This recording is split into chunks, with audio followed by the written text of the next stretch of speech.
Hello, my dear friends. My name is Tulukhana Khirki. I am a student of 6th grade.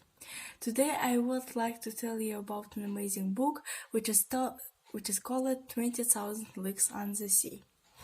It is a classic science fiction adventure novel by French writer Jules Verne. This is really one of the best classic science fiction I have read so far. I was amazed that Verne might have started the idea of the undersea explorations. While I was reading this, I was interested in where he got his ideas, and he could have time traveled from his time to the future. Jules Verne's novel 20,000 Leagues Under the Sea has been captivating readers for many years.